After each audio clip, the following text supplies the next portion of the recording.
Κύριε Νάκα, είστε εκ των πρωτεργατών της Green Food, θυγατρική του Μπαρμπαστάθη, που ξεκινήσατε από το μηδέν πολλά χρόνια πριν να μπείτε στο χώρο της καλλιέργειας και μετά μεταποίησης του μαρουλιού. Πόσο δύσκολο ήταν για σας? Δύσκολο ήταν γιατί στην εταιρεία πρέπει να δημιουργήσουμε τις προμήθειες, έπρεπε να δημιουργήσουμε τους προμηθευτές μας, δεν υπήρχαν σε πρώτη φάση, και δεύτερον έπρεπε να μας μάθουν και οι πελάτες.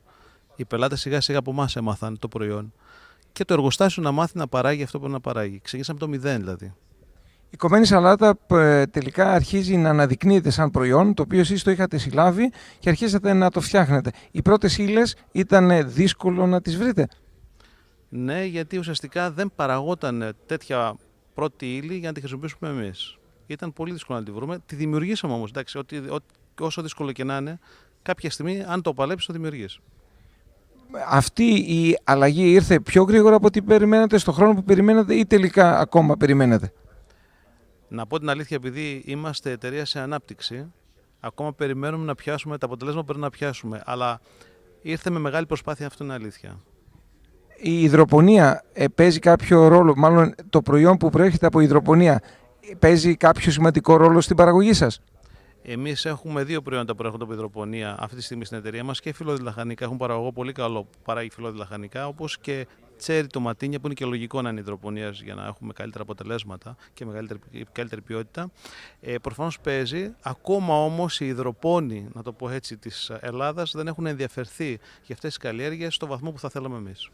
Ο ένας αυτός υδροπόνος που κάνει την τεχνική του μαρούλι μπες του υδροπονικού είναι από αυτούς ο οποίος τελικά είναι βιώσιμος? Βιώσιμος πολύ βέβαια. Είναι εδώ και 10 χρόνια που συνεργαζόμαστε. Τα μελλοντικά σχέδια της εταιρείας ποια είναι, μια και ξέρουμε ότι έχετε δημιουργήσει και μια κορυφαία θέση στη Βουλγαρία?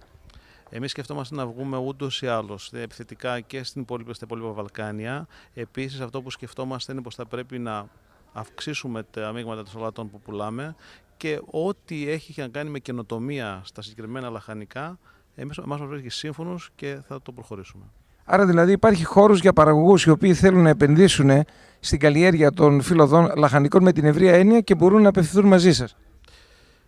Η εταιρεία μου είναι μια εταιρεία που σε συνθήκες κρίσης έχει ανάπτυξη. Αυτό τα λέει όλα.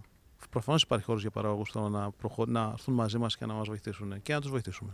Σε ποια ιστοσελίδα μπορούν να βρουν περισσότερες πληροφορίες? Στην ιστοσελίδα του Μπαρμπαστάθη ουσιαστικά, γιατί είμαστε στην κατοικία του Μπαρμπαστάθη. Καλή επιτυχία. Ευχαριστώ πάρα πολύ.